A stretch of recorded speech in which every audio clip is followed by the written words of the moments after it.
Shalom saudara-saudara keluarga besar Rema yang saya kasihi di dalam Tuhan Yesus. Kembali saya menjumpai Anda dalam program Rema, restorasi melalui Alkitab. Firman Tuhan adalah pelita bagi kaki kita dan terang di jalan hidup kita. Maka itu mari kita bersyukur. Bapa kami di surga, dikuduskan namamu, datang kerajaanmu, jadi kehendakmu, dan di bumi seperti di surga. Biarlah berkat-Mu atas umat-Mu. Roh Kudus menjadi penolong kami untuk senantiasa mengurapi dan menyertai kehidupan kami Tuhan, mengenal akan Engkau melalui kebenaran-kebenaran firman Tuhan. Terima kasih Tuhan. Kami bersyukur menyerahkan seluruh hidup kami di sepanjang hari ini demi nama Yesus Kristus. Amin.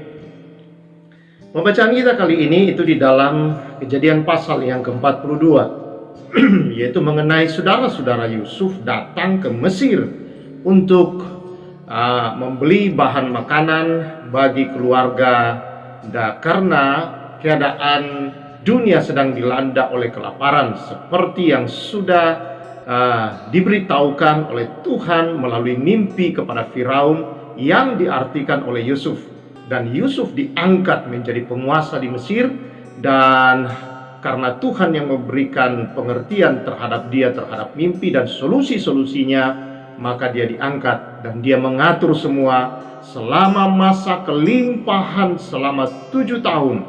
Tuhan memberi dia hikmat bagaimana mengumpulkan semua bahan-bahan makanan. Dan tibalah masa kelaparan 7 tahun berikutnya. Saudara-saudara, dan saudara-saudara dari Yusuf ketika kelaparan mereka datang ke Mesir. Dan ketika datang ke Mesir, saudara-saudara, Yusuf mengenali mereka. Dan tetapi mereka tidak mengenali Yusuf. Nah, ada beberapa hal yang menarik. Tentunya banyak yang bisa kita pelajari dari kebenaran-kebenaran firman Allah. Tidak akan habis kita kupas. Tetapi apa yang bisa kita lihat hari ini, saudara-saudara? Yang pertama di sini saya ingin kita melihat ayat yang ke-9. Lalu teringatlah Yusuf akan mimpi-mimpinya tentang mereka. Ya. Jadi Yusuf teringat ketika saudara-saudaranya datang dan sujud menyembah di hadapannya. Dia ingat dengan mimpi-mimpinya. Bagaimana berkas-berkas saudaranya, bagaimana 11 bintang dan bulan dan matahari datang sujud kepadanya, saudara-saudara. Dan ini ternyata dia baru mengerti sekarang bahwa 11 berkas itu saudara sujud menyembah kepada berkasnya dia, bahwa itu sekarang menjadi sebuah kenyataan, mimpi yang menjadi kenyataan, menjadi bukti bahwa visi mimpi itu adalah visi daripada Tuhan. Pentingnya visi dalam hidup, pentingnya saudara-saudara visi, atau mungkin kita katakan itu adalah cita-cita. Atau mungkin saudara berkata dengan bahasa rohani adalah panggilan Allah dalam hidup kita. Panggilan Allah tidak berbicara tentang menjadi pendeta, menjadi seorang penginjil, saudara-saudara, tidak. Tetapi di setiap bidang hidup kita itu merupakan adalah panggilan Tuhan untuk kita kerjakan dimanapun saudara berada, bekerja dalam bentuk apapun yang Tuhan berikan kepadamu sebagai tanggung jawab. Itu adalah panggilan. Nah, apa yang membuat Yusuf, saudara-saudara, berhasil mencapai mimpi-mimpinya? Ternyata saudara-saudara yang saya kasih di dalam Tuhan Yesus Kristus, ada satu ayat di sini, saudara-saudara, yang betul-betul menjadi perenungan kita, saudara-saudara. Ayat yang ke-18. Pada hari yang ketiga, berkatalah Yusuf kepada mereka, buatlah begini, maka kamu akan tetap hidup. Aku takut akan Allah. Jadi saudara yang saya kasih di dalam Tuhan Yesus Kristus, visi itu penting sekali. Tujuan hidup itu harus penting, harus benar, saudara. Panggilan Allah dalam hidup kita harus kita hormati. Dan panggilan Allah ini, saudara-saudara, ini yang mendrive orang untuk tidak keluar, saudara, melakukan hal-hal yang tidak benar, yang negatif, yang saudara-saudara menghalangi visi, menghalangi tujuan cita-cita hidupnya. Seseorang yang memiliki visi dalam hidupnya, saudara, dia tidak akan sembarangan melakukan hal-hal yang bisa membatalkan, yang menentang visi-visi dalam hidupnya, saudara. Dia akan selalu tertuju kepada panggilan hidup itu, saudara. Dan itu yang akan membuat dia juga, saudara-saudara, bisa berhasil kalau dia fokus kepada panggilan itu. Nah, saudara, ini yang dilakukan oleh Yusuf.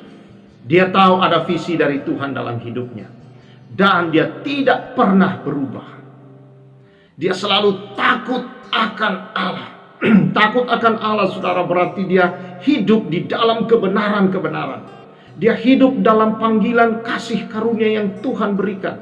Di dalam anugerah yang Tuhan berikan kepadanya yang menyertai dia, saudara-saudara, dia hidup di dalamnya.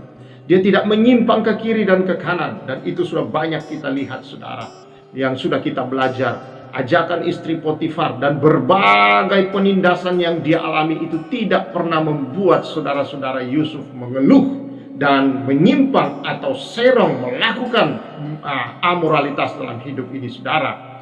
Dan dia jujur dalam bekerja. Dia bekerja dengan keras, benar, jujur, disiplin. Dan dia juga adalah seorang yang berintegritas yang sangat kokoh. Kenapa?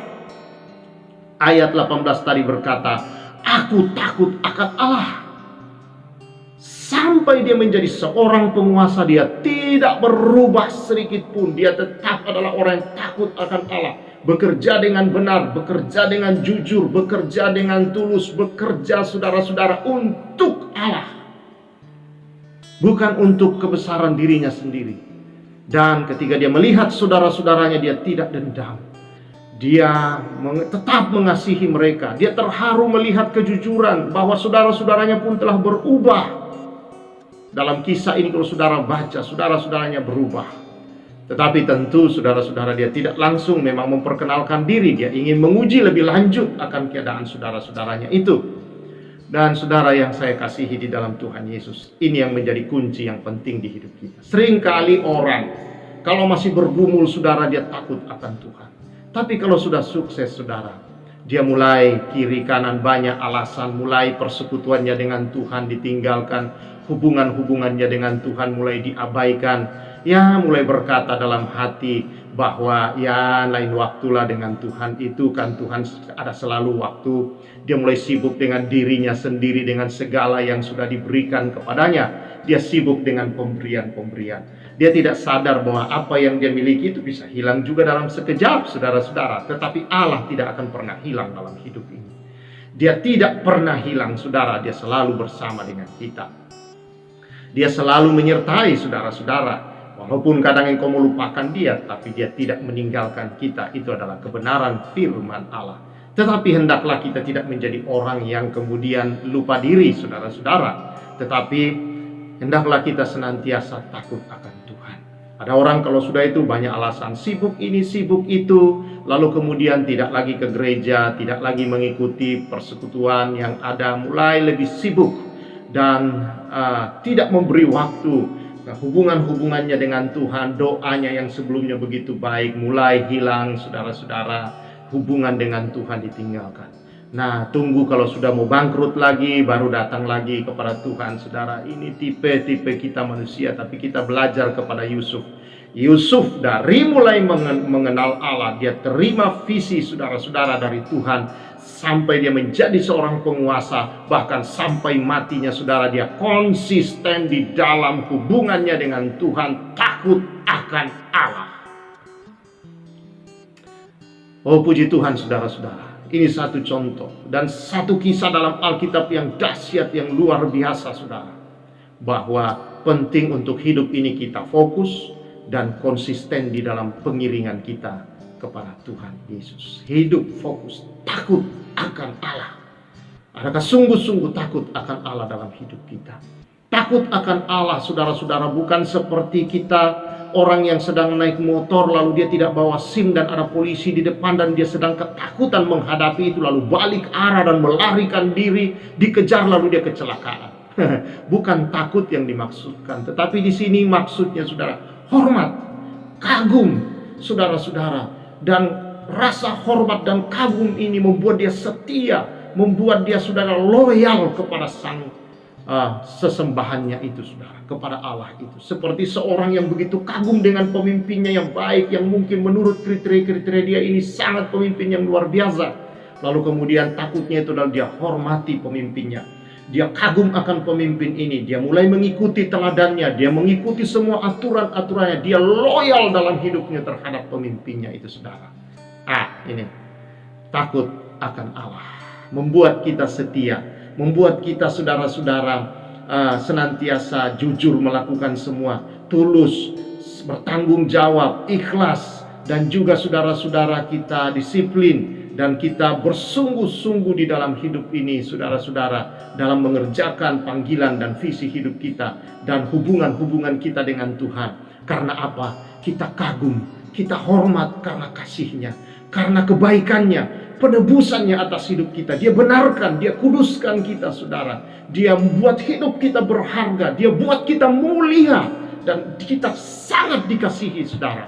Bukankah ini lebih dari cukup untuk kita senantiasa taat dan takut akan Tuhan, untuk hidup senantiasa dalam segala kehendak-kehendak Tuhan, dalam segala kebenaran dan kekudusannya, dan hidup sebagai orang yang mulia di matanya, yang berharga, dan hidup sebagai orang yang sangat dikasihi dengan mengasihi dalam hidup ini.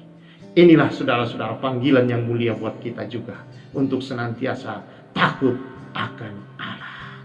Karena itu, saudara, dimanapun situasimu, keadaan apapun engkau di bawah, kau di tengah, kau di atas, saudara-saudara, tetaplah takut akan Allah. Kagum, hormat, saudara, muliakan Dia, begitu setia, begitu loyal dengan Allah, dan ikuti semua akan kebenaran-kebenarannya yang telah membenarkan, menguduskan, memuliakan, membuat hidupmu berharga, membuat engkau selalu layak di hadapannya dan sangat dikasihi. Hiduplah dalam kasih itu, saudara. Kalau kita mendasari hidup kita dalam kasih Allah itu, maka itu luar biasa. Kekaguman, takut kita akan Allah itu akan benar. Puji nama Tuhan. Tuhan memberkati kita semua. Biarlah kita menjadi Yusuf-Yusuf di akhir zaman ini, saudara-saudara, yang hidup senantiasa takut akan Allah. Tuhan memberkati kita semua. Kiranya anugerah Tuhan kita Yesus Kristus, pengasihan Bapa, dan Roh Kudus-Nya senantiasa menyertai, melihara, memberkati kehidupan saudara saat ini sampai selama-lamanya. Amin. Puji nama Tuhan. Saya Pastor Samuel menyampaikan salam restorasi.